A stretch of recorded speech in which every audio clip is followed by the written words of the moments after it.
How do you handle the Packers 49ers game at Lambeau Field on Sunday with so many injuries?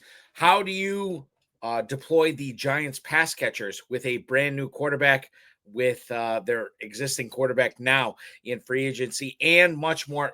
We've got a great show for you tonight, ladies and gentlemen. The 15th place team in the Fantasy Pros Championship joining us tonight. It is Douglas Kaler, who is going to talk about the Tyrone Tracy issue, the Wan'Dale Robinson issue, and the massive Malik Neighbors issue going on with the Giants pass catching situation, plus much more. You're watching the High Stakes Fantasy Football Hour on the YouTube, FFPC YouTube channel right now tonight. I'm Eric Balkman. Ferrell Elliott will join me shortly.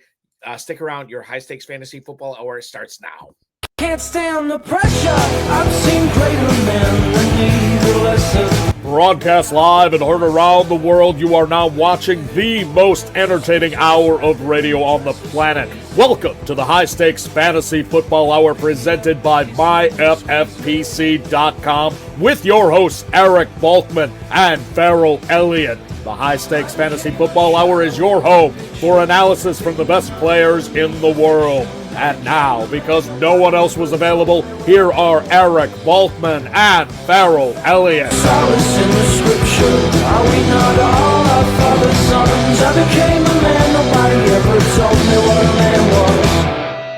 Hi, hello, and welcome to the High Stakes Fantasy Football Hour presented by the Fantasy Football Players Championship at myffpc.com. I am Eric Balkman from the RotoViz High Stakes Lowdown, the High Stakes Fantasy Football Show on the Better Sports Network, and of course, the Fantasy Football Players Championship. Follow me on Blue Sky and X at Eric Balkman, EricBalkman. I want to remind everybody that not only do we have a great show for you tonight, but the team building in the FFPC has not finished. You can join more teams in the FFPC by going to myffpc.com, myffpc.com, to play in the FFPC Weekly Challenge. There is no draft. There is no salary cap. You can play it right now at myffpc.com with kickers and defenses or without kickers and defenses.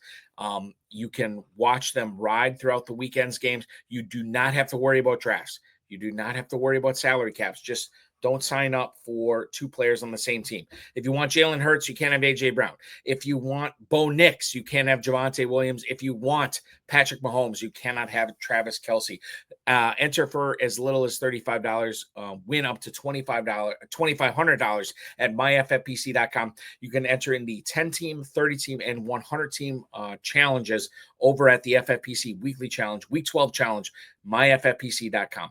Remember to like this video, subscribe to the channel, comment on the video, share it with your friends, share it with your enemies, and get notified each and every time we go live. And I'll give you the Thanksgiving edition of everything that's happening next week, which is a little bit different than what we normally do on the FFPC YouTube channel. I want to welcome in the co-host with the most.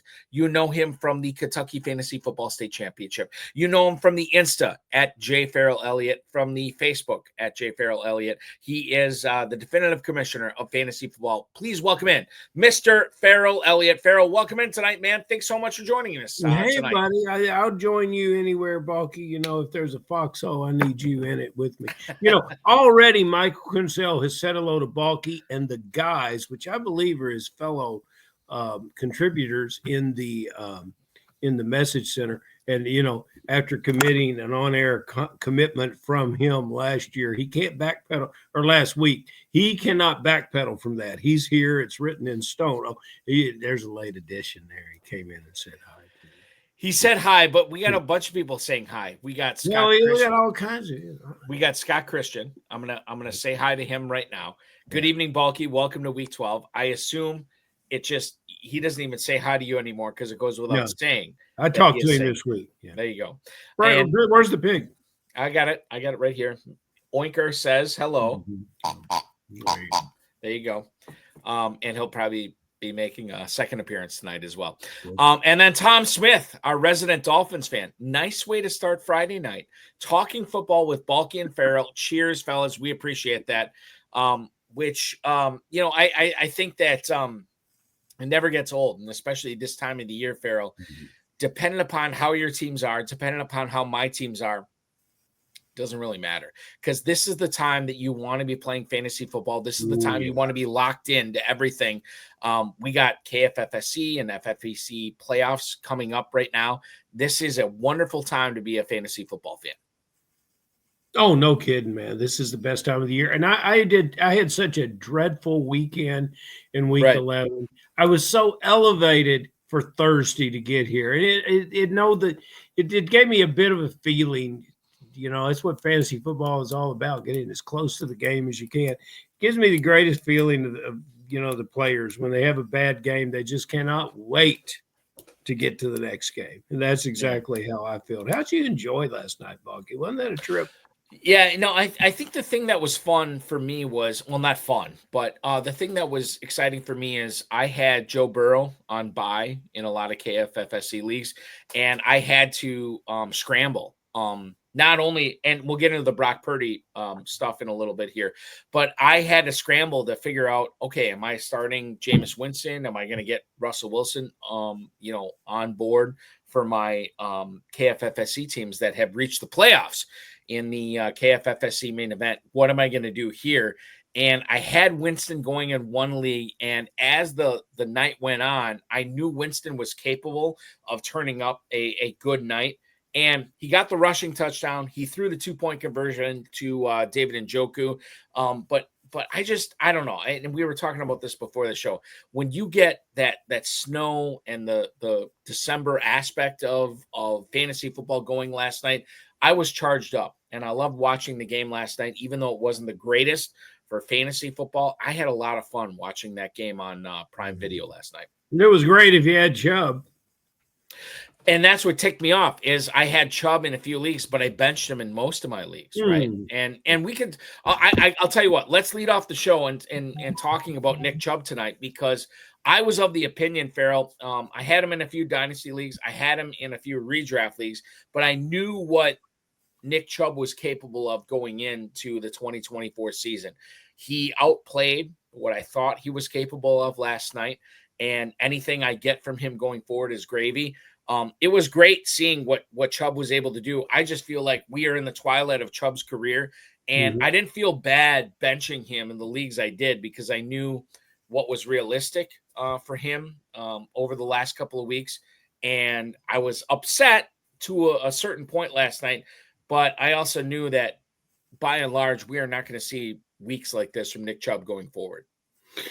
I agree with you. And, if you had a weather report and could see if the snow was filling up the field at kickoff, you probably would have put him in your lineup, because you would have been able to understand that, good big running backs know where they're running. As somebody's talked about Jerry Jeudy, it's the same situation when your offensive players in the snow have such an advantage, because they're not slipping around. They know where they're going, and defenders are sliding all over the place and getting – it's a tough game. The quarterback's got to grip the ball, and quarterback's got to deliver the ball, which is there's a whole lot of elements at play in the elements. So it was apparently Jameis Winston loves the snow. That was his first game that he started ever under 40 degrees at kickoff, and God bless him, because he turned out a pretty good performance. And again.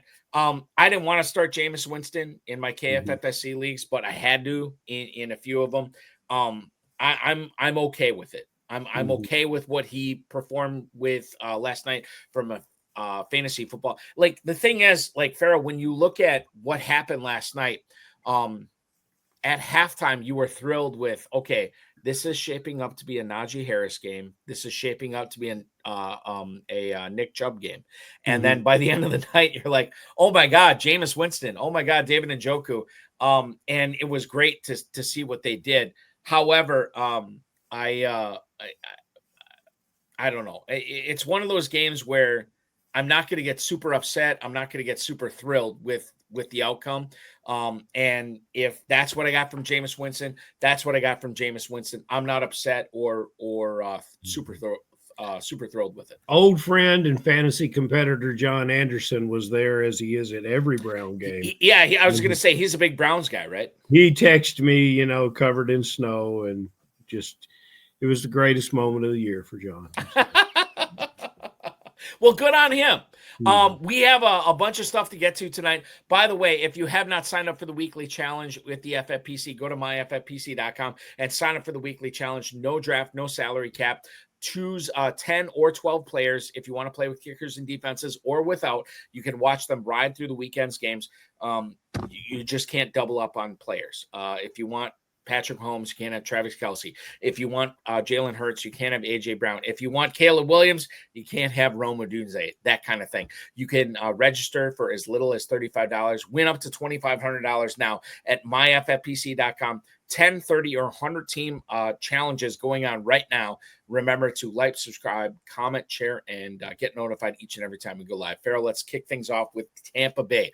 Mike Evans is going to play in Week 12 against the Giants, according to Adam Schefter from ESPN. Mike Evans missed the last 3 games for Tampa. He had a hamstring injury that he suffered back in Week 7. Todd Bowles, when he was asked in the presser this week about Mike Evans and how much he's going to play, quote, he's going to play as long as he's healthy and fresh, quote, they'll get him out when they have to. Now, Evans in Thursday and Friday's practice today was a full participant. This is more than a month removed before he got hurt with that hamstring injury. And you know how soft tissue injuries tend to linger with running backs and wide receivers. Mike Evans is a guy that I own in probably, 4 dynasty and redraft teams. I am starting him in all of them. I understand the aspect of maybe he is not going to go full bore this week. I don't care. I know that he's going to be out there. I know that the Buccaneers are going to be passing a lot. I am starting Mike Evans in every single league. Am I wrong? Should I have any trepidation about starting Mike Evans in all my leagues this week? Absolutely not, Balky. Last time that he returned from injury, and I believe it was the same or at least a similar injury, he was stellar in his game back. I don't think the team has rushed him back. I think he's ready to play, and Mike Evans just goes to the top of the heap. You got to play your guys that you really believe in, and I always believe in Mike Evans. If he's on my roster, he's on the field. Mike Evans is a guy that's going to be going for me. He's a guy that's going to be going for Ferrell. Now, let's get into the Eagles because this is an interesting situation here with Devontae Williams not expected to go. In fact, Ferrell, did he not get ruled out earlier today? I have not checked out. I believe that's true. And okay. Permar says that the Niners are without him. I don't know if that's Permar official or just Permar talking, but I'll follow Permar. No, well, we can talk about Trent. Well, let's stay on the Packers-Niners. Terry confirms it. John Terry confirms. Okay, there you go. JT confirms it. He gets the Aunt Jemima AJ stamp of approval. Trent Williams is questionable officially that I'm seeing right now against the Packers. He was a game time call last week. He played through the Niners game last week. This is interesting because. Well, I don't know, Ferrell. You and I talked about this off air prior to us going on air with the hsffhour tonight. Where do you stand on the Niners? Because Brock Purdy is out. Trent Williams is a game time decision. Nick Bosa is out. You know that McCaffrey and George Kittle and Deebo Samuel, Juwan Jennings, they're all going to be out there. Where do you stand on starting Niners this week against a Packers defense that is going to be down 2 of their biggest playmakers in Jair Alexander and Edgerrin Cooper? It's good that you let us know about the Packers and their situation. I break them down individually. If you have McCaffrey, he's now healthy and you played him and he's done well. Are you really going to fade him? You have to play him. You have to play him, in my opinion. Are you going to put Jennings on the bench after that performance that he's had in the last 2 weeks? You're not going to do that. We've got a backup quarterback here that's coming in that hasn't started a game in a while, but he has played in a starting role before and he's contributed. I think when you have this kind of talent around you, I'm not really interested or concerned in who the quarterback is. I believe this team can get him ready. And you believe in the organizational structure of the 49ers, and it's a positive thing. Do you think you want to set Deebo Samuel? He didn't score well for you last week, but there's a guy that has the potential to have a 30 or 40-point game against anyone. So you've got to play these players. That is the question. Okay, the question for me is not Kittle. You're playing Kittle. You're playing Jennings. You're playing McCaffrey. It's weird to say this, but the question is for that Niners-Packers game, 4:25 start at Lambeau Field on Sunday, are you playing Deebo Samuel? That is where the confusion comes in with Brandon Allen being the starting quarterback. I feel somewhat, not totally, but somewhat comfortable breaking ties against Deebo Samuel this week. I have to play Jennings. I have to play Kittle. I have to play McCaffrey, regardless of the quarter. Ferrell, you could be quarterbacking the Niners this weekend, and I would be playing all those guys. But when it comes down to Deebo Samuel, that is the question I have. Do I play him or not? And honestly, I'm looking for other options. Like I said, I'm breaking ties against Deebo Samuel this weekend.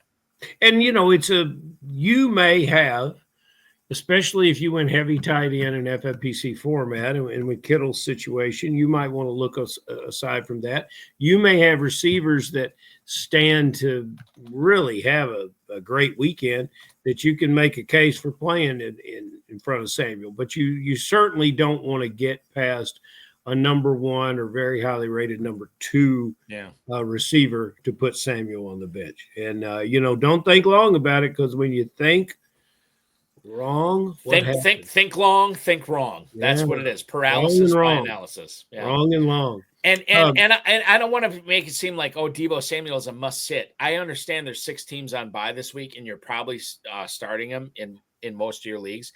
But I did notice, Ferrell, when I was looking at my Kentucky leagues this week, I do have the luxury of sitting some talented guys, just the way it worked out. And you're a man of luxury, Balky. Well, everybody knows that about you. If I can sit Samuel, I will. It's tough to do it. Now, Permar is making commentary again, and I would like you to look up something while I talk about Sure, go ahead. Would you try to find when the last time Allen started at quarterback? Because Permar has now checked in and says Allen is worse than Rush. He's talking about our Cooper Rush of the Dallas Cowboys. And God bless Cooper Rush. Wonderful for fantasy football if he had thrown some touchdowns last week. Over 50 attempts, 300 and something yards. He helped all the Cowboys have some type of relevant fantasy contribution. I miss my tight end, Ferguson. But my point is, when's Allen last up? Allen has not thrown a pass in the NFL since 2022. Mm-hmm. 3 for 3 in a game for the Bengals back in 2022. Yeah. And when's his last start? 22 yards. That is a great that's question. Like 2019 or something. It could be. I have to go deeper into that. But so Permar says Allen is worse than Rush. Permar, you don't know that. You haven't seen any Allen in so long. No, I would agree with Permar. I think Allen is worse than Rush. Yeah, maybe he is. But it doesn't matter, because actually there are quarterbacks that will start this weekend that Allen will likely outscore. Yeah. And so I'm a big believer in next man up football. I really do believe that. And in some organizations, the year is slipping away. New York Giants, Dallas Cowboys, the season is slipping away. Yeah. But 49ers are built to win. And, I think they'll come to Green Bay and compete. Whether or not they get out of there with a win is still debatable, but that's going to be one of the more intriguing games to watch. And, it's always great to root for the underdog. Second string quarterback is usually the most popular player on the team. We'll see if that's the case with the New York Giants this week. We will indeed. This will be the first time in 36 regular season games that the Niners will be the underdog in a regular season NFL game.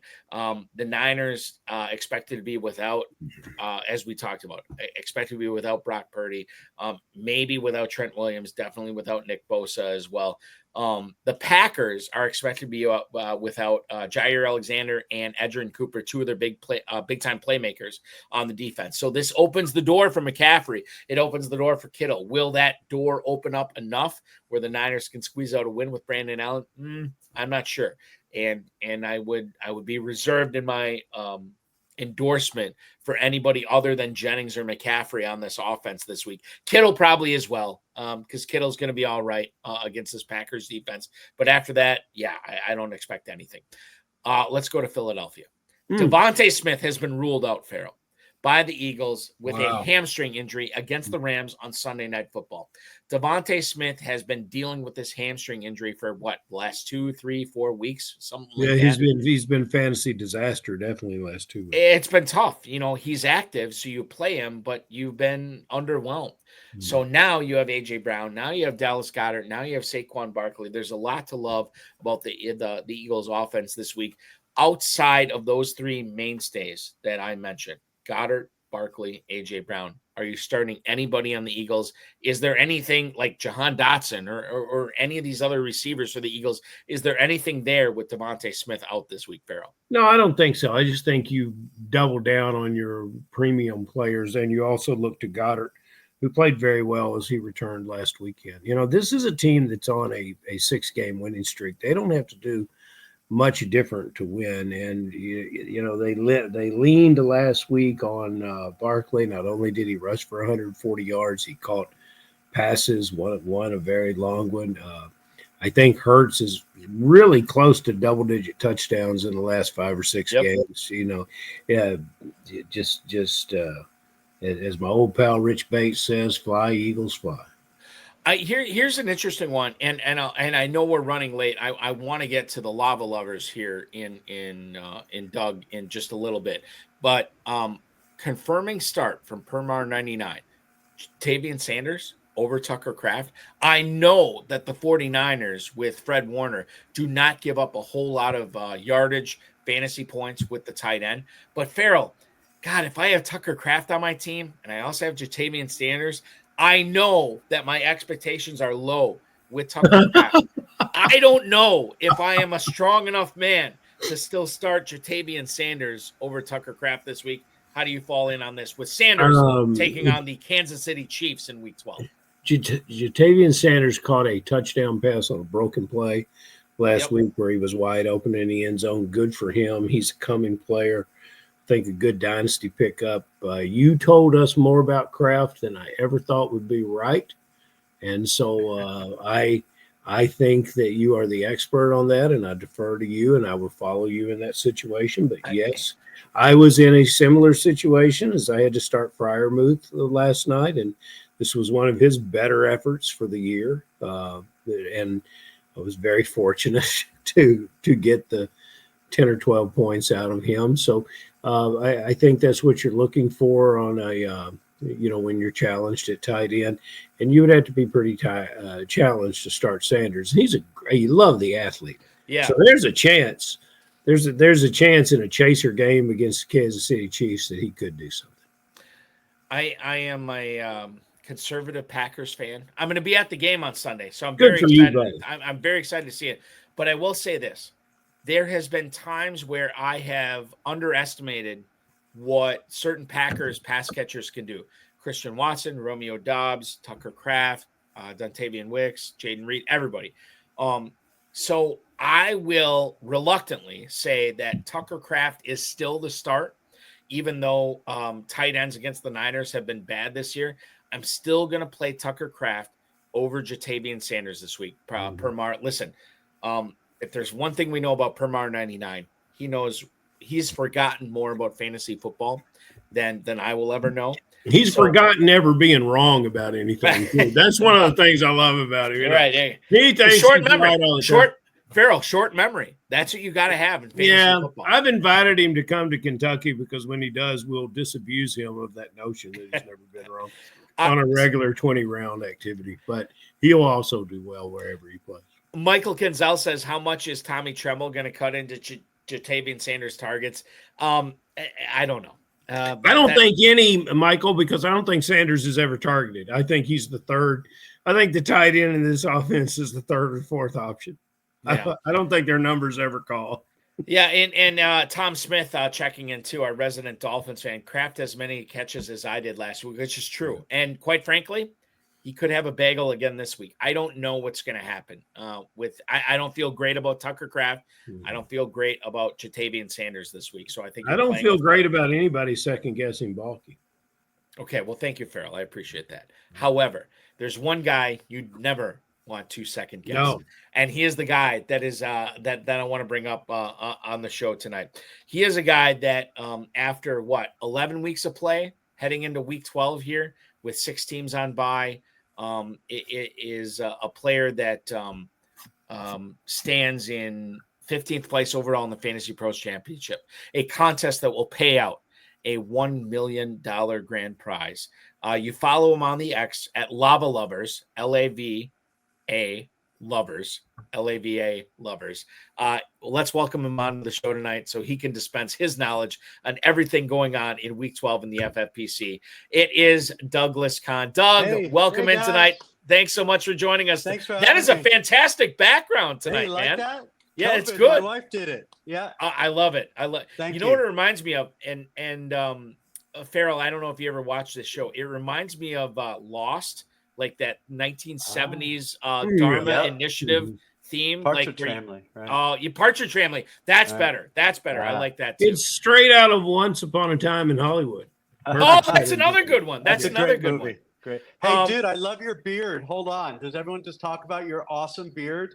Oh Some my people. God. Some people. Oh my God. No way could I do that. Nice, man. Nice job.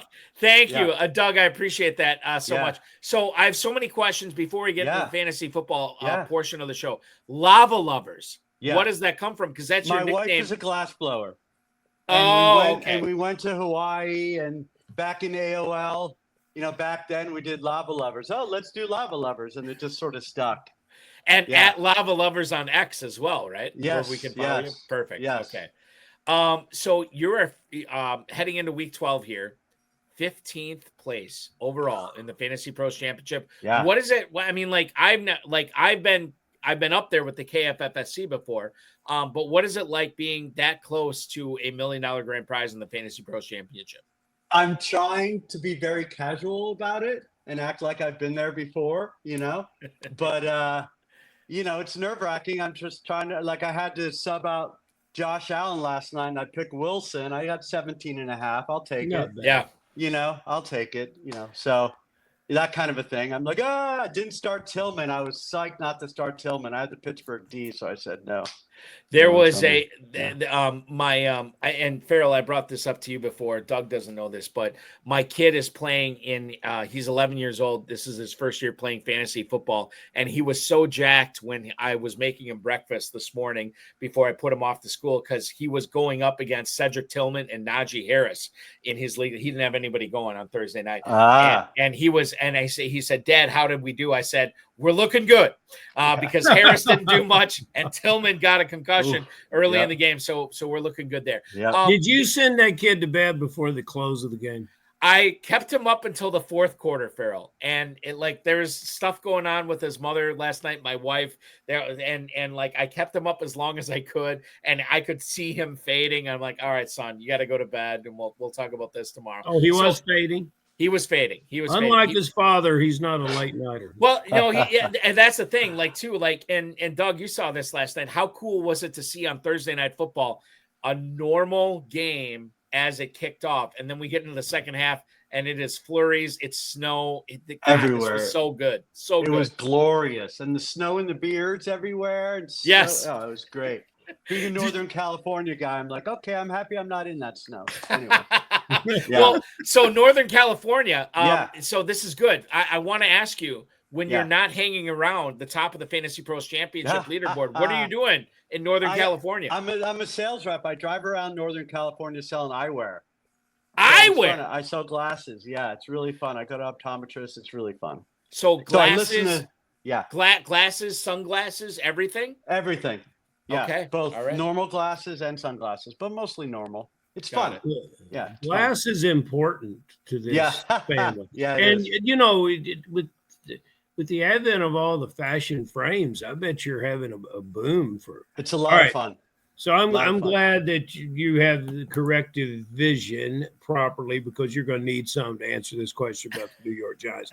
Because I love the Giants. I have some Wan'Dale Robinson. I did not get on the Tyrone Tracy train, and I don't know if it would have helped me or not, but God forbid, it's the second coming of Tommy DeVito. And I made a statement throughout this show and earlier tonight in the show. The second string quarterback is always the most loved player on the team. However, in these circumstances, there seems to be a lot of unrest about the way that Daniel Jones was handled. If you handle your highly paid quarterback that way on your New York Giants football team, the rest of the guys are going to look around the locker room and say, well, how are they going to treat us? They get tired of us. So I can't imagine what's going on with this team. And I'm really very, very cautious. We've talked about fading Niners. I'm really cautious about playing any of my Giants. What are you thinking about, particularly with Wan'Dale Robinson, the pride of the University of Kentucky, and our Tyrone Tracy? Well, I'm a big Tyrone Tracy owner. I have him on a lot of FFPC teams. I got lucky and I drafted him a lot. I'm a big Giants fan. They're my number one team, actually. And I think the Giants are going to do really well. And Tommy DeVito is going to score a touchdown by running, and he's going to pass one. Okay. And Tyrone Tracy, yeah, they're going to score at least 21 points, and they're going to play him tough. They're going to play the Tampa Bay tough. So I think the Giants are going to surprise some people. Yeah. What about? And I think Drew Lock's going to get in too. By the way, just for the record. I think this week, yep. Or the remainder this week. Holy cow. Okay. So this is an anti-endorsement for Tommy DeVito in Superflex leagues, right? If you think Drew Lock is playing this week, you want to start DeVito in a I wouldn't start DeVito, but I like him. He's going to score, but they're going to have to give Lock a shot, right? They're going to have to give him some plays, is my thought. Yeah, I would think. I would think, Yeah, so that's my thought process. And I'm trying to find it. Okay, so the Giants are hosting the Buccaneers this week. Now, this is interesting. We talked about Robinson and Tracy, but Douglas, let me ask you about Malik Neighbors, because the latest scuttlebutt we got from Jordan Renan, who covers the Giants for ESPN, said that Neighbors intends to play with his groin injury against the Buccaneers. He's questionable. He did not practice today. Nope. Neighbors said that the groin injury he's dealing with is something that he's been dealing with since LSU, his college days, and he's just been playing through it since then. I, as a Neighbors owner in a couple of leagues here this week, I do have some concerns about playing Neighbors this week, not only because of the injury, but because of the new quarterback. It's a 1:00 kickoff game on Sunday, so we'll know by about 11:30 what's going on with Neighbors. If he is active, do you still play him? How much trepidation do you have with him? So it sounds like zero with you. No, look, they're going to set up plays for him. They're going to throw him the ball. So they're going to have plays set up just for Neighbors. You have to play him. If you draft him, you have to play him. Now, you were talking about Deebo Samuel earlier. Yeah. I'm with you. I don't know if I would play him either. He doesn't look right. something's not – I'm with you on Deebo. Something's not right about him. You watch the games. Yeah. You watch a lot of them. Yeah. I'm a red zone guy. I love that when you say he doesn't look right, because you're exactly right. He's not moving like he always has. No. But, it's Balky, I lost track of us. Who's up with the question? I want to talk about Trey Benson. Who doesn't? Just real quick. So we were talking about this, and I can't remember who I was talking. It was like within the last 2 weeks. And I said, has Trey Benson made the Arizona backfield an RBBC?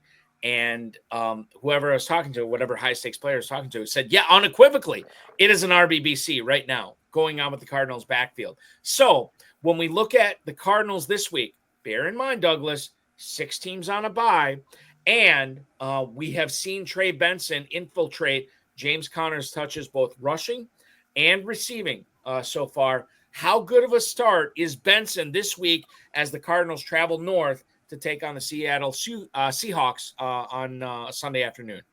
Well, I like Benson. I think they have to play him. They have to keep Conner fresh, because the Cardinals are going to win the division. They're going to be in the playoffs. Come on. We all know that.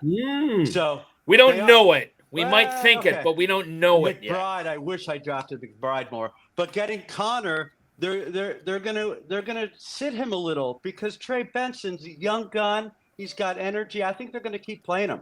He's going to score 10 points a game, if you ask me.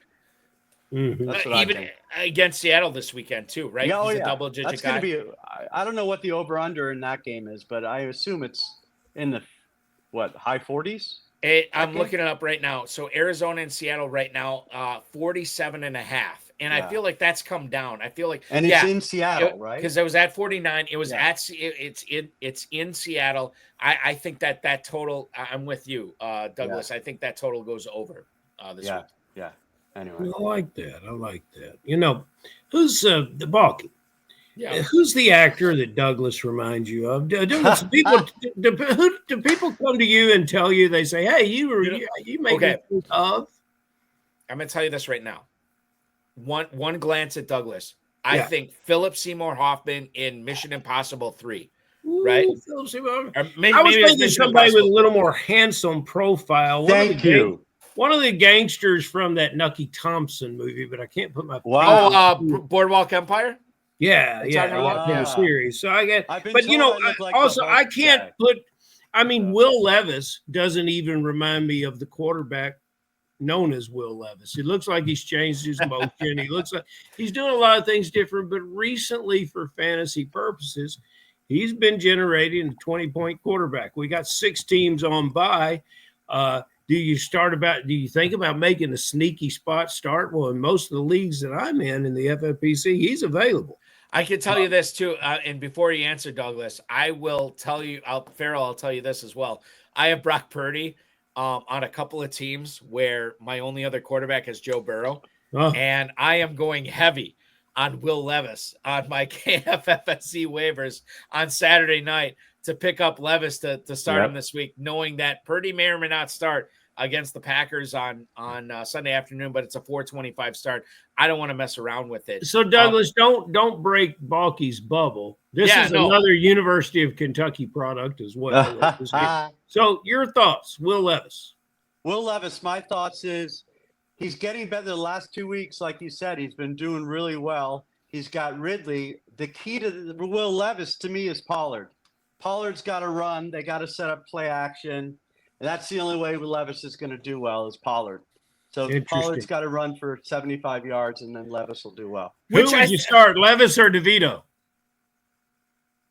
Wow. DeVito. Oh, my goodness. God damn it. Okay. That's wild. I got to revise my bids. That is wild. Yeah. That's the kind of evaluation you get from guy 15. That game for the Titans and Texans in Houston, 1:00 start on Sunday, 40.5, just 40.5 on that game. The Texans are an 8-point favorite. Yeah, I may have to look at DeVito over Will Levis in they're gonna set him up. The coach has to look good. He's gonna get fired, right? Oh, we're back to talking about DeVito. Back to Dable. Well, you know, he's about to get fired. He's got a lot of pressure on him. So I think Neighbors is going to catch one. Anyway, enough Giants. I could talk Giants all day. No, well, let's talk Giants for a little bit, because I am of the opinion that Eberflus gets fired after this season in Chicago. Doug, you are of the opinion that Dable gets fired at the end of the season. Who else is getting fired in the NFL right now? Maybe not right now, but by the end of the season. Mike McCarthy? Is there somebody else? That's easy. McCarthy is right? Okay. All right. I mean, it's hard. I instantly thought of Miami because they're so bad and they're so awful. But yeah, I don't know. That's a hard one. Hard one because there's so things are a bit uncomfortable at another Florida location in Jacksonville. Yeah, he's going to get fired. Peterson's going to get canned. Okay, that was easy. That was a layup one. Yeah, you're right. Yeah. I forgot about that one. I broke free, though. Outside of that, I don't know if anybody. I like McDaniel's not getting fired. As much as Antonio Pierce. With my apologies, and Ferrell, and I'll bring up my Raiders chain right now because we're going to talk Raiders. As much as I respect your Raiders, I don't think Antonio Pierce probably should get fired. I don't think he will. No. So I think he's going to be in charge. He was a great New York Giant.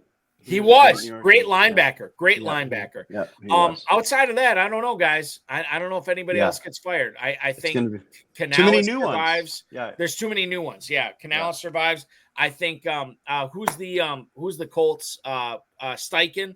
He survives. Nobody else is getting fired besides the guys that we named tonight. Okay. Speaking of the Colts, Michael Pitt is he a must start this weekend for the Colts against the Lions? Bearing in mind that if you are a boundary receiver, an outside receiver going up against the Lions, things have not been great for you. In 2024, the Lions have been pretty good at shutting those types of receivers down. However, and this is why I don't want Ferrell talking about it, because I know how much he loves Pittman. Pittman has the opportunity to excel not only as a boundary receiver against the Lions this weekend, but I think it was last week he had like a half dozen or maybe a dozen snaps in the slot. So the Colts are moving him around. Doug, when you look at the Colts, because of how much they might have to throw to stay in this game against the Detroit Lions, does Michael Pittman need to be in your starting lineups this week? No, I've benched him. I don't like Pittman. Sorry, Farrell. I'm not a big. Again, we talked about Devo earlier about he doesn't look right. The first one I thought of was Pittman when I was thinking about the Colts. It's tough to play with back pain. It really and is. Yeah, and the other two receivers, Downs and Mitchell and Pierce. Or Pierce. Mitchell looks great too. So I think he's number 3 on the pecking order. And I benched him. I've benched him. Farrell, what about you with your teams this week? Are you still rocking with Pittman? I'm going to have to in one place, but no. And, you really, really admire football players who play hurt. And it is really bad for fantasy football. And and you've got to juggle that. You say, oh, he's such a tough guy. He'll play through it. But I would rather play healthy players over players that are struggling. And unfortunately, Pittman, you add in the uncertainty of the quarterback who played better last week, but it's a week-to-week thing. I guess if I want to talk about another wide receiver who I absolutely love, and I got him on all my early teams, and I was essentially stealing him. And then when we got to Planet Hollywood, you could no longer steal him, so I didn't get him late. But that's Xavier Legette. I absolutely just really could feature this player doing what he's doing now and doing it over a whole season. He's got a late start, but I think he's a breakout candidate for this weekend. Thielen might be back. Who knows? We've already talked about the tight end. I think Legette's the number 1 receiver and number 1 force on this offense. Do you agree with me? Yeah, I did. Did you draft Legette a lot, or did you pick him up off waivers? So yes. you drafted him like 15th round, and when adding actually a little later, 17th, and he's on all my best ball teams. And then people grew tired and lost patience, and I scooped him up then. Yeah, I have him on a few teams too. I like him. He's big. He's big and strong. You got to love that. Yeah. Mm-hmm. And he talks great. And Daniel Jones is going to Carolina. He's going to Carolina. Or he's going to Dallas. That's a landing spot, is Carolina? I don't know. Or Dallas. That's what I heard too. And I was like, oh, no. I think everyone in the NFL is a potential landing spot. Yeah. Right? Jones. And, he has to be released, so he knows where he's going. He's got a plan. Yeah. He's definitely got somewhere lined up. Yeah. The Daniel Jones thing is so fascinating because I can't remember a time where a dude signed for the contract that he did with an NFL team, and they somehow made it where they could release him, where it's not going to be a huge hit on their cap, where the player himself is agreeing to this deal or to this release where he can sign on with somebody else. I don't think it's going to be Dallas for what it's worth, Douglas, but I will say Carolina is interesting, and we'll see. He's from there. Didn't he go to Duke or Carolina? He went to Duke. He went to Duke. Right. Yeah. And I will say this, and Ferrell, I've said this for years on this show. There are not 32 people on this planet that can play quarterback in the NFL. So that's the truth. There will be may not be 20.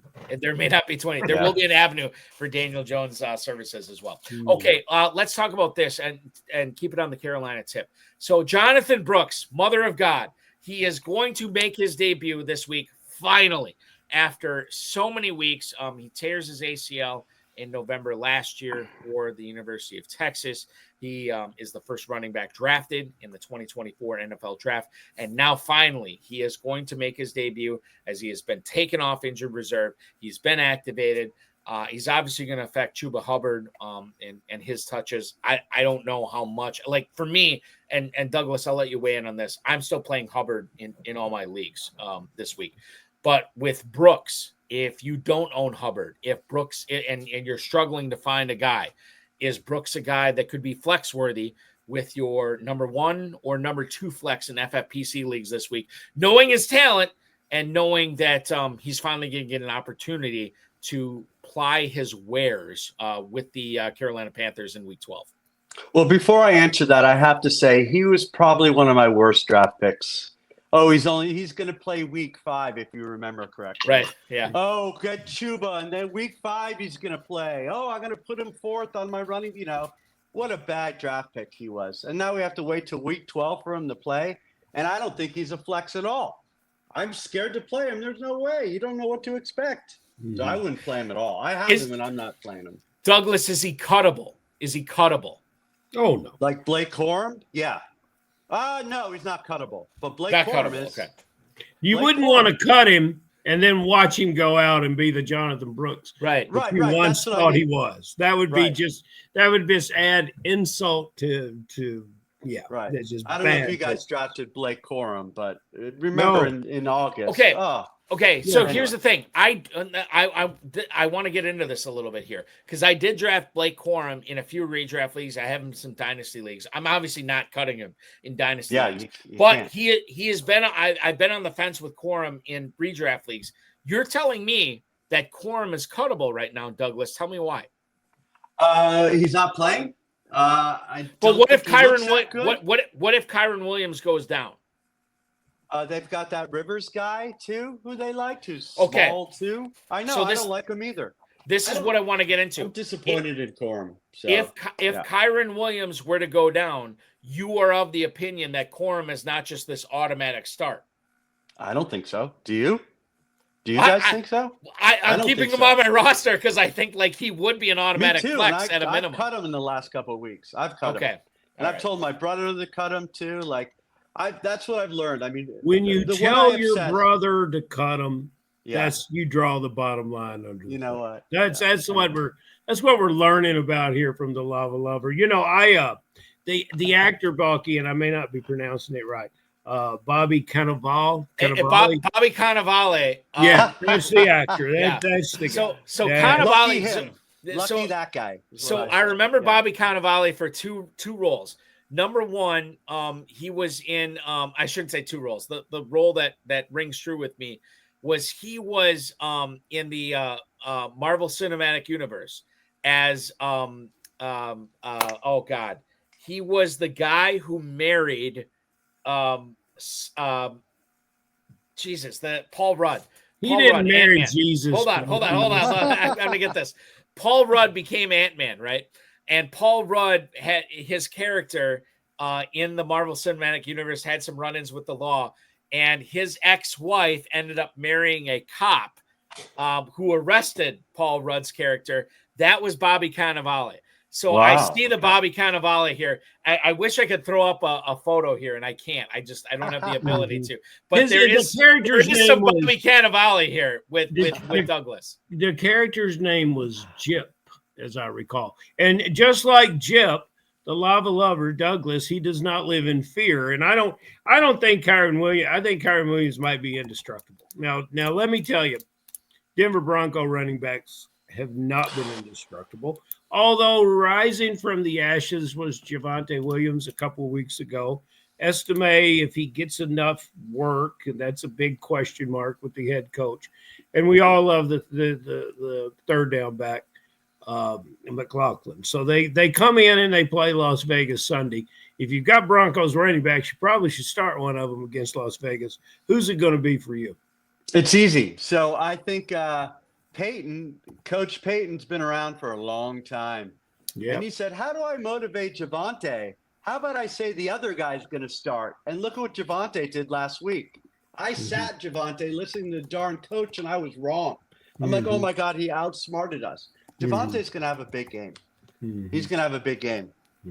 Yeah, So, I think it's easy. It's like not even close. I think we could go on and talk to the Broncos. The Broncos are coming into Las Vegas at a time when the quarterback's beginning to get it, and a lot of things are going wrong, mostly injury wise for the Raiders. They're very thin at positions that they already didn't have depth at, both on offense and defense. I think it's a fantastic Broncos fantasy. Hey, there he is. There he is. So I got the Bobby Cannavale image right. That's the best one. I think, Ferrell, what do you think? There's one over here on the right is going to look like the lava lover when he comes to Kentucky and Jason Kahn starts buying him bourbon. That's that. Now that's what this one right here. The one previous, the one with the open collar and okay. Oh my God, that's so funny. And like he's sweating in August, and he wish he had stayed in California. But this is a good one right here. I like this. That's how he looks in California every day. He's saying right there, "Would you like to buy some eyeglasses?" You know, what a handsome man. Right there. That's what he's saying. It's the most fun we've had. It's the most fun we've had in some time on That's this. a good looking sweater, Doug. You're the good in that cream colored paper knit sweater there. Michael Kinsell, LOL. That's great, Balky. I'm glad we made some fun tonight on the show.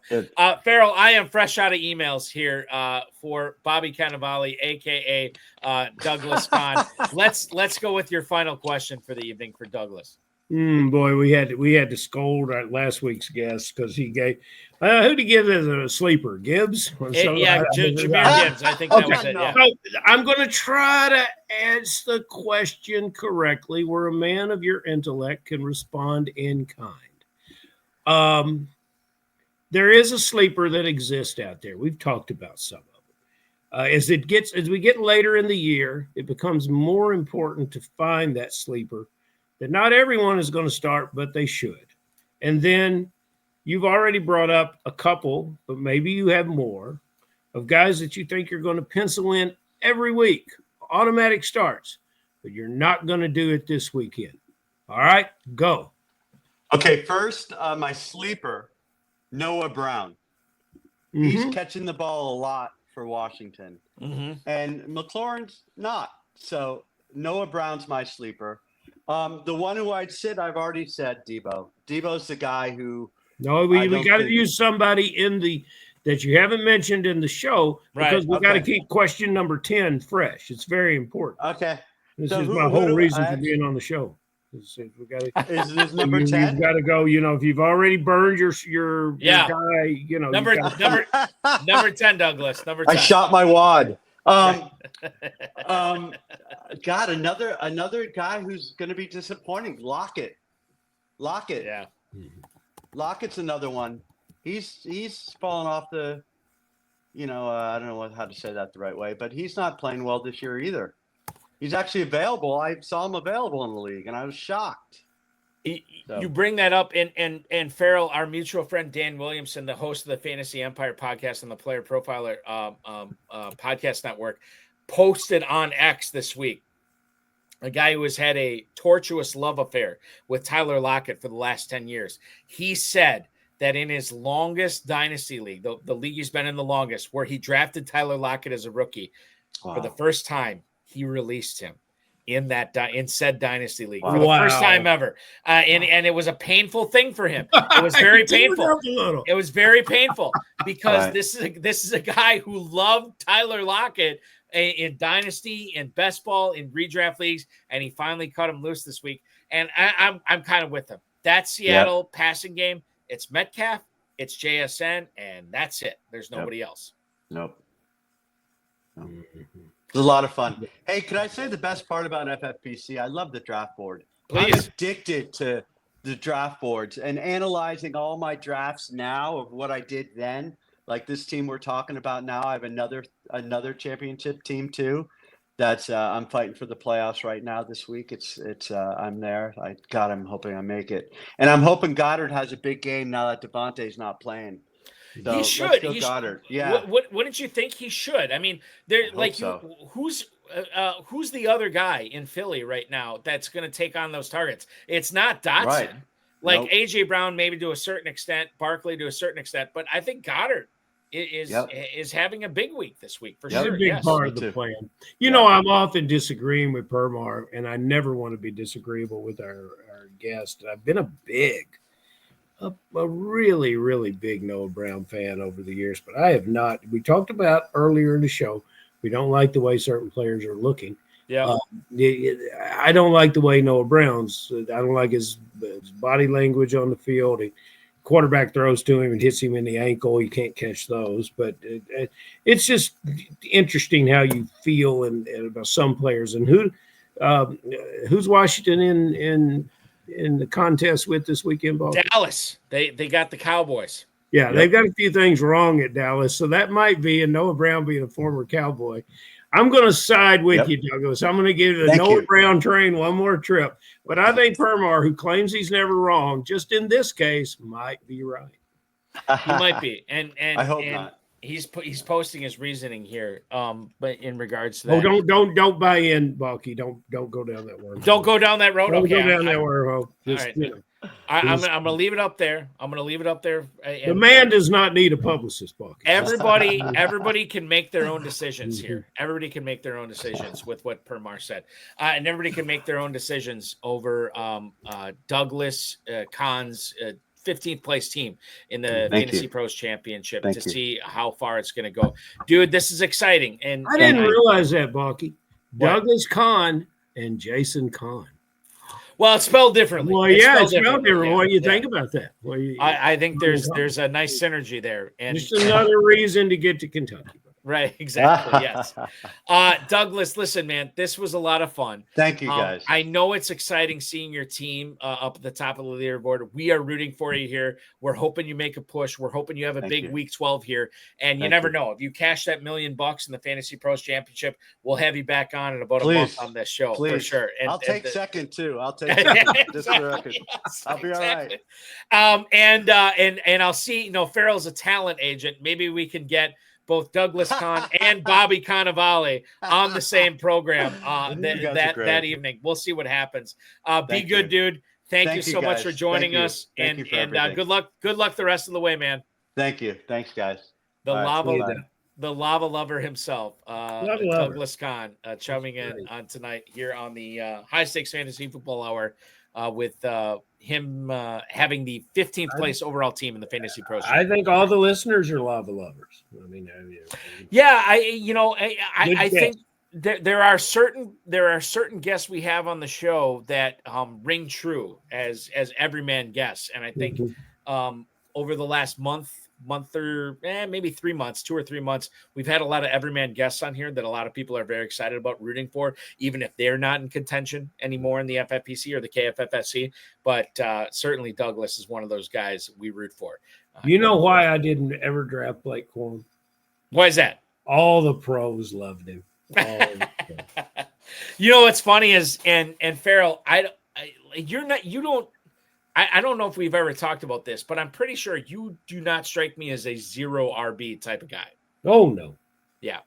I have done it in several leagues in the KFFSC and other private leagues over the years, and it's paid off in several times.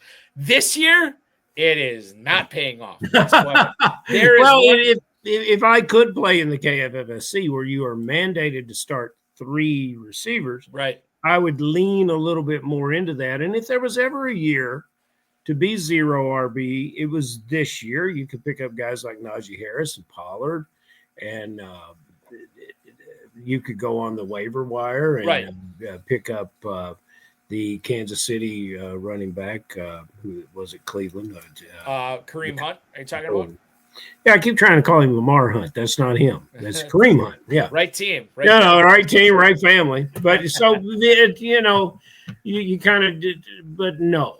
I mean, my favorite team that I have this year, 3 of the first 4 picks are Barkley, Taylor, and off his poor Thursday night performance in the FFPC on Friday in the 4th round, I was able to get Derrick Henry, and people then at 4-1 claimed that I was overpaid. Let me throw this at you here, and I want to get at Permar. We're going to talk about Dylan Lobby in a second, but Okay. there is one KFFSC Dynasty team, and I typically, especially this time of year, I'm stacking backup running backs as much as I can, Ferrell. And I think, I'm pretty sure this team made the playoffs. Now, it has Brock Purdy on it, so I can't play, or probably won't be able to play him this week. Or no, I won't be able to play him this Yeah, week. you probably. But you think of, 100%. let me tell you the running backs on this team, because this is a team that was built for starting running backs going down and being able to play them in the playoffs, which have started in the KFFC. Here are my running Writing backs. it down. Zach Charbonnet, Brian Robinson, Rico Dowdle, Cam Akers, Chuba Hubbard, Aaron Jones, Nick Chubb. This is a bad example because there's a lot of good starting running backs on this team. I screwed that up. Robinson scores a touchdown every week. Well, but I mean, look at like the guys on that team, Aaron Jones and Chuba Hubbard and so on and so forth. There's another team, and maybe I won't. This is going to be horrible radio, so I'm not. There's not even radio. It's not. Here's a good one. This is another KFFSC Dynasty team.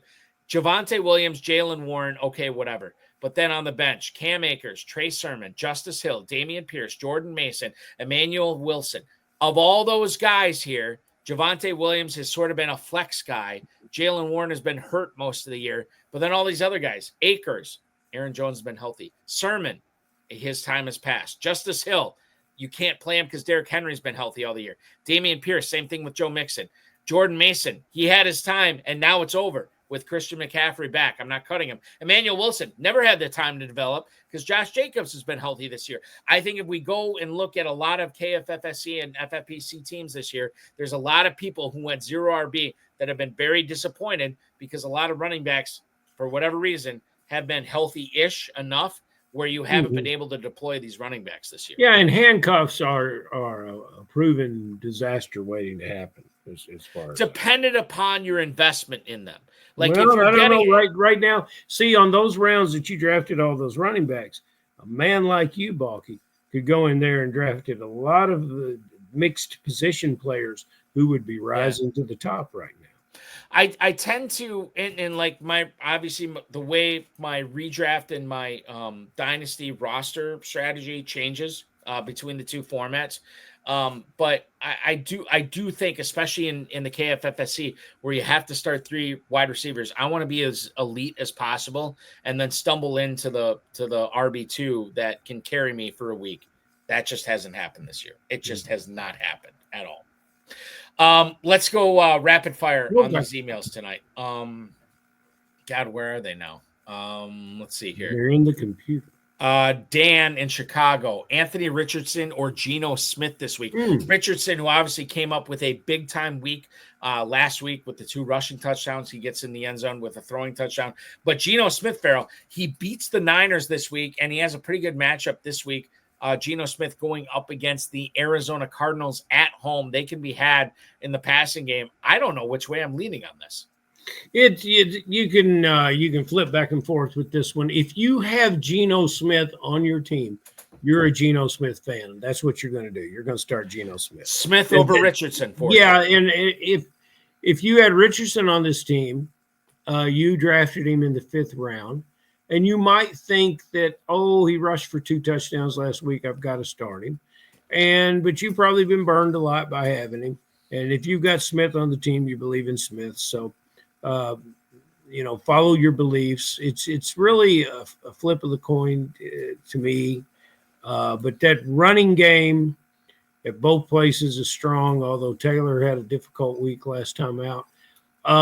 You're going to think long, and you really can't think wrong. They probably score the same way, except scored the same points, except they get there on much different paths. Okay. So there you go on that quarterback discussion. Before we get to our next running back question, Permar99, I'm going to throw it up right now. He wants to know our thoughts on Dylan Lobby, who I'm going to throw up my Raiders logo right here, right now. Madison is doubtful. Zamir White is doubtful. It is Amir Abdullah. It is Dylan Lobby this week. Ferrell, your thoughts on deploying Lobby as an FFPC or KFFSC flex this week? I think Dylan Lobby has had one carry this year where he fumbled. I think you should move on with other players. Okay, so Lobby and I think Tom Smith is chiming in. Raiders running backs will not do much That's another thing. Against the Denver Broncos defense this week too. So there you go. There. Let's go to Matt. You might find more total jet sweeps from Raider receivers than you do actual handoffs. From Trey Tucker, are we talking about here? Well, you're talking about Tucker. The hell, they used Jacoby Myers in that role once. Turner, who may or may not be active, but just whoever lines up at the position, that's a play that they. And they may line a wide receiver up at halfback too. And that's very possible as well. That's a good point. Joe King has to start one of these guys. Sam Laporta against the Colts. Mark Andrews this week, who is taking on and I should know this off the top of my head, and it's the Harbaugh Bowl. Oh, Harbaugh Bowl. So he's got the Chargers on Monday Night Football. Jordan Addison for the Vikings, who is in Chicago this week. Which one of those guys, Ferrell, would you start? Let's assume tight end premium scoring here. The Detroits are a successfully high favorite this week, correct? Yep. Yes.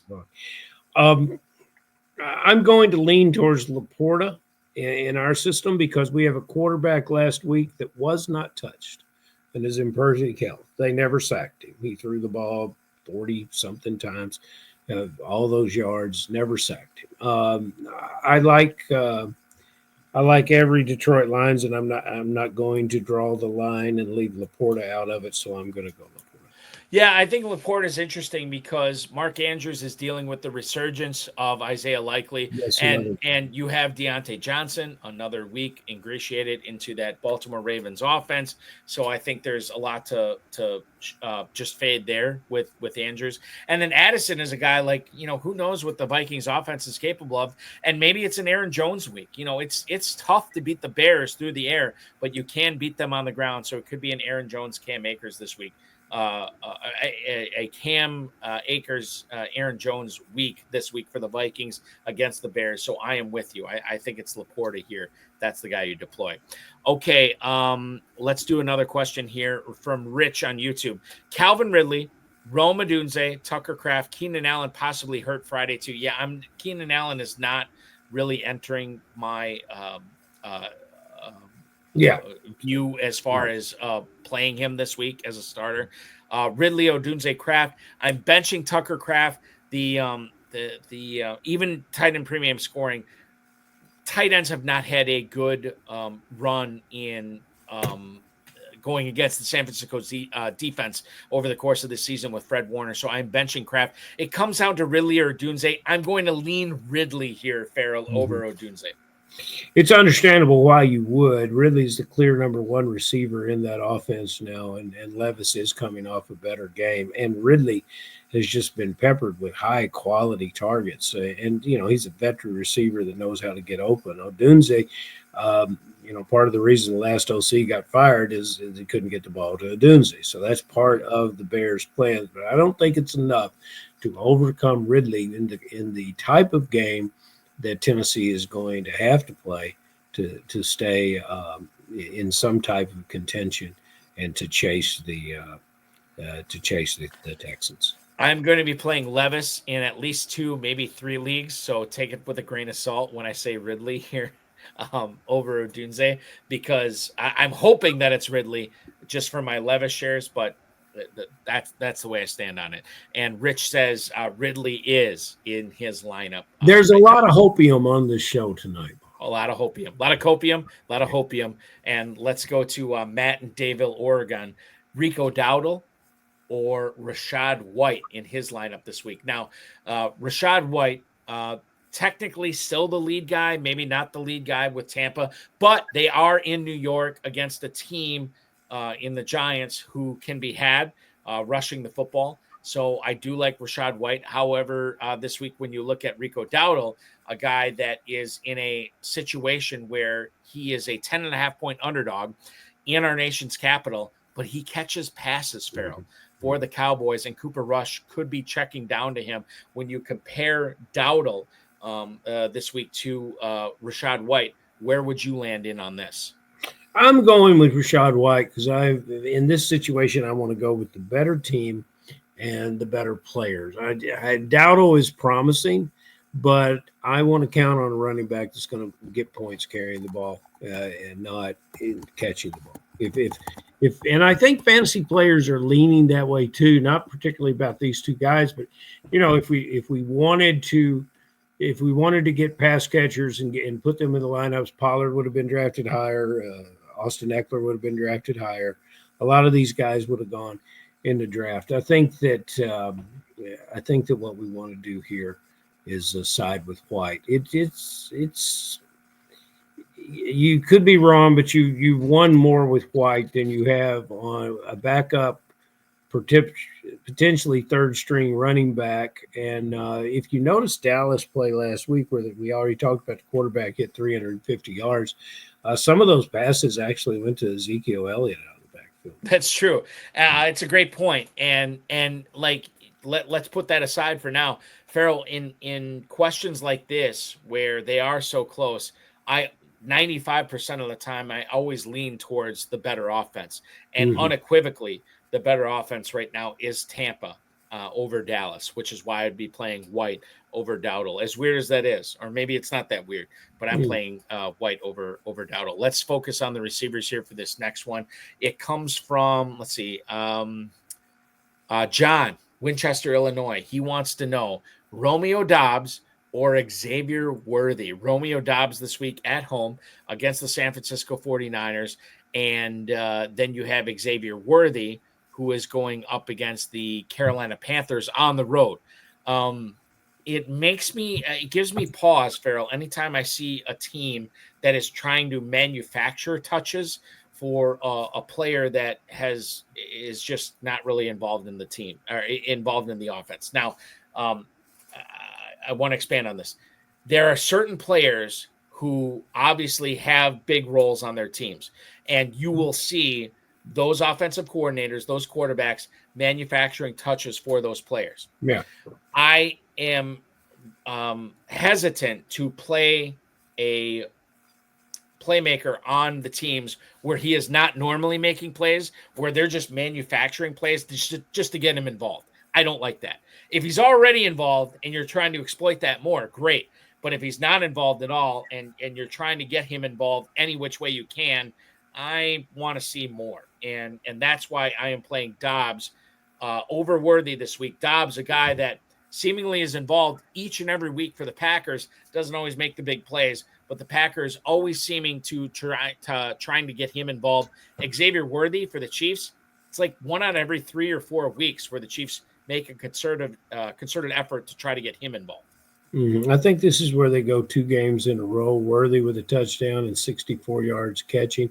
And, through your description there and knowing your encyclopedic knowledge of the Packers, I couldn't necessarily identify which receiver you were talking about. Doubs. Sorry. Because in Dobbs' case, that was a player that he grieved about his lack of activity mid-season, and then they went out and manufactured some things. We're coming off a great Watson week, correct? Yeah. Or that was 2 weeks ago. Ford for 150 last week for Watson. Yeah, and it the ground game there with your running back Jacobs has been impressive. I love Worthy's deep score capabilities, and who wouldn't love the quarterback in Kansas City?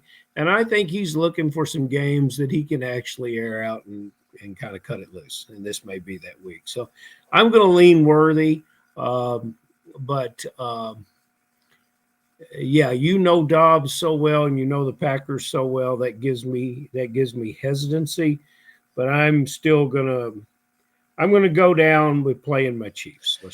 I never like to get involved in this kind of discussion because you never know what kind of underdog you are or what kind of favorite you are, because it's all conjecture. But if you feel like you are a massive underdog this week, then it's Worthy. Yeah. If you feel like you have control of the matchup and all you need to do is put up floor type points, then it's Dobbs. No, see, that's good. But why would you hesitate to get involved in that? Because that's really good advice. But well, no, I would hesitate to get involved because it's just like it's one person or just a few people's opinion.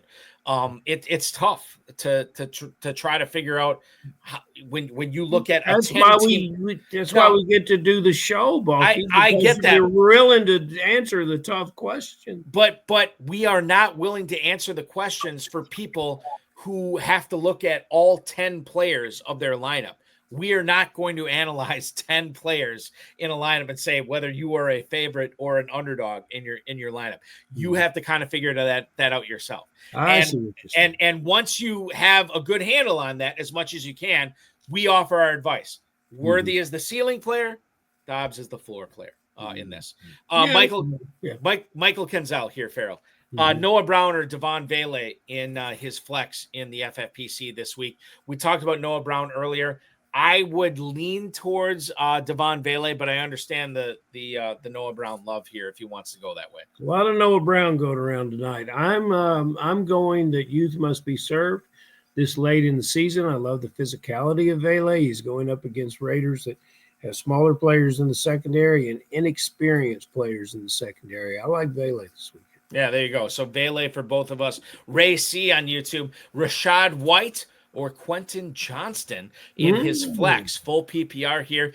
Ferrell, I as much as it pains me to say this, I think I kind of like Quentin Johnston. Oh, that's an easy pick. You always want to get a potential big play wide receiver in. Well, and that's the thing. He's been a touchdown magnet. And I know it's not a sticky stat, but at the same time, Johnston seems to find himself in the end zone more often than not. And so I like him over Rashad White here. Young players take a while to get it. This player's taking even longer than some of the players in the league. We go back to Dallas.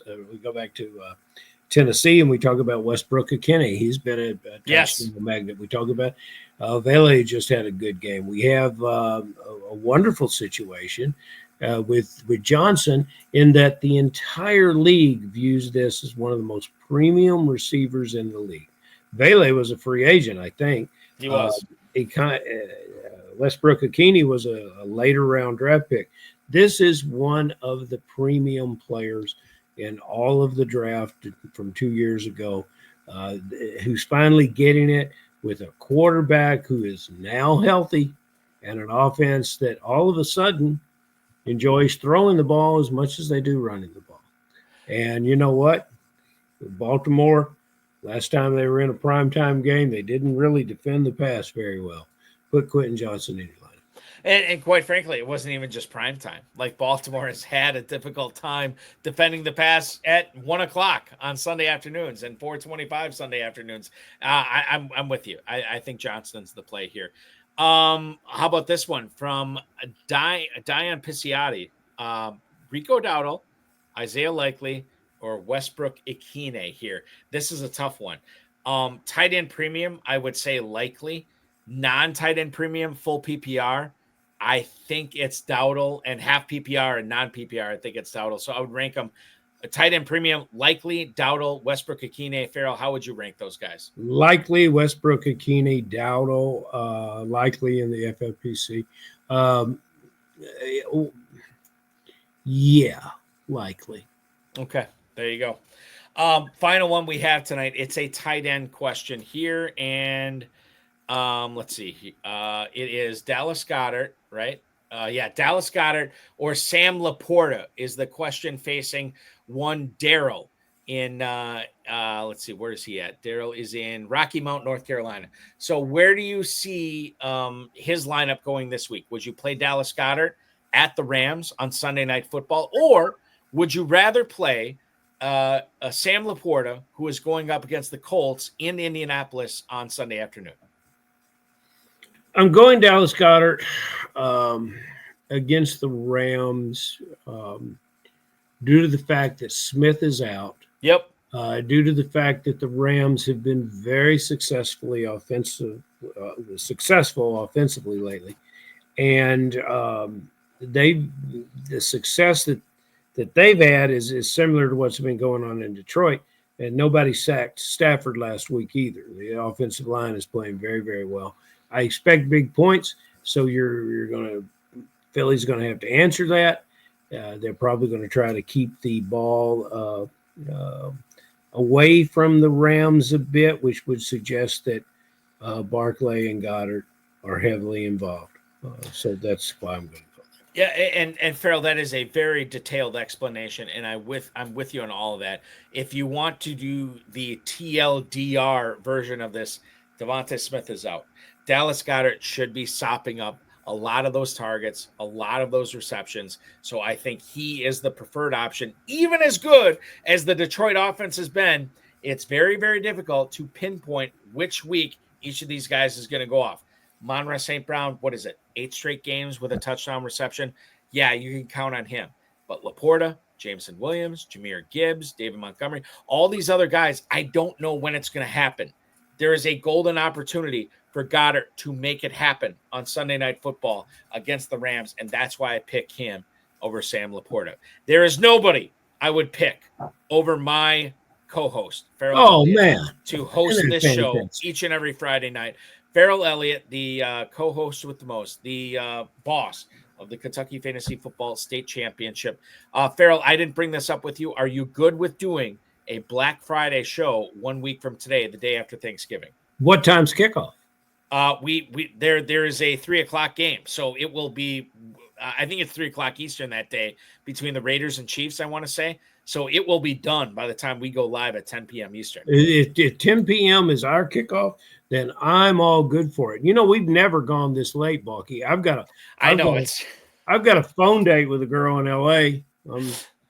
Call her and tell her I met Bobby Cannavale. Yeah, Bobby Cannavale joining the show tonight. With you, but you know, look, I really, there's nothing better than Black Friday football, because you know who's playing on that Black Friday? It's Raiders Chiefs, right? Silver and black versus the Chiefs in Kansas City. Yes, exactly. Raiders going to have to get some things right before we get there. And hopefully they will. All I care about is Bowers and Myers. Just keep it going. Do you want to make that announcement that you've been sitting on all night? Because it's everybody's getting offline. You know, everybody's leaving. What announcement should I make? Tell me. You're going to make the announcement of what your plans are for Super Sunday. My plan for Super Bowl Sunday is to hang out at Caesars, Southern Indiana, for not only Super Bowl Sunday, but Saturday to be drafting live with the Kentucky Fantasy Football State Championship all day Saturday, maybe doing some gambling, maybe playing some poker, hanging out Saturday night, and then Sunday more drafting leading up until Super Bowl Sunday, when inevitably we see the Green Bay Packers defeating the Kansas City Chiefs in their bid for a three-peat in the Super Bowl in New Orleans on Sunday evening. That is my plans for Super Bowl Sunday weekend, Ferrell. That's a beautiful plan. I think everybody else, because there's a lot of Balkaholics that like doing Balkaholic things. So this is really a great public service situation. So for anybody who wants to do that, KFFSC.com is where to go and register, right? Yes, sir. KFFSC.com is exactly what you want to do. Plenty of action going on there, not only main events, but everything going on with the Super Sunday drafts starting the weekend of Super Bowl Sunday, which is coming up in February.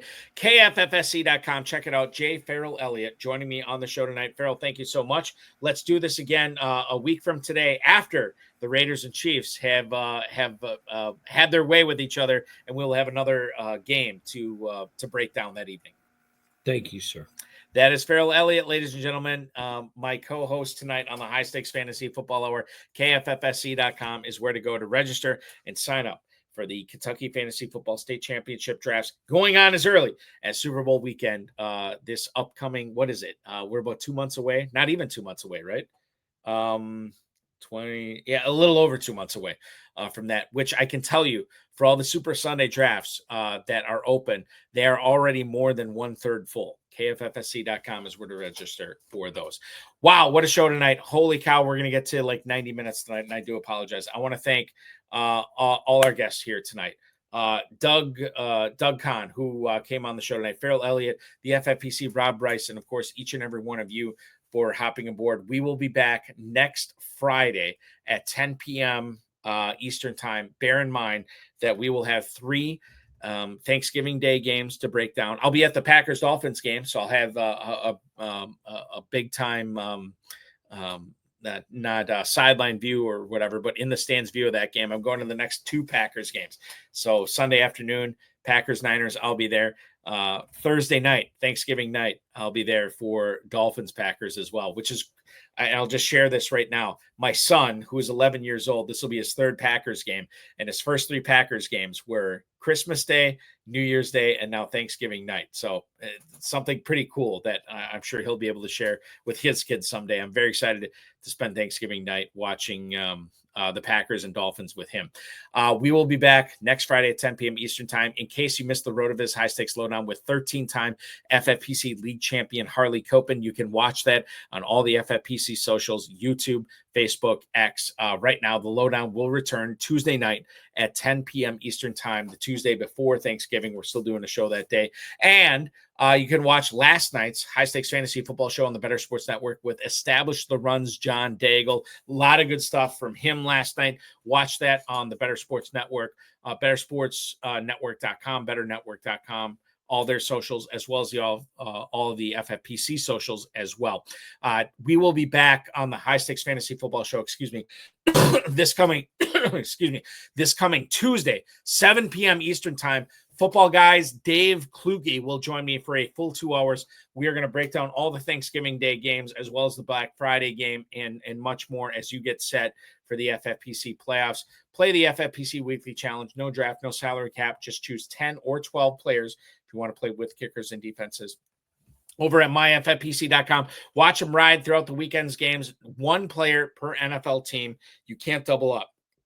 If you want Jordan Love, you can't have Jaden Reed. If you want Bo Nix, you can't have Cortland Sutton. And if you want, what's another good example this week? You want Jalen Hurts, you can't have A.J. Brown. $35 to enter or $200 to enter. You can win up to $2,500. Just go to myffpc.com. Myffpc.com is where to register for that. Remember to like this video, subscribe to the channel, comment on the video, share it with your friends, share it with your enemies, and get notified each and every time we go live, which will be Tuesday night, 10 p.m. Eastern time. Thank you so much for watching, everybody, for this extended version of the High Stakes Fantasy Football Hour. For Ferrell Elliott and for Douglas Kahn, I'm Eric Balkman. We'll be back with you on Tuesday. Your weekend officially starts now.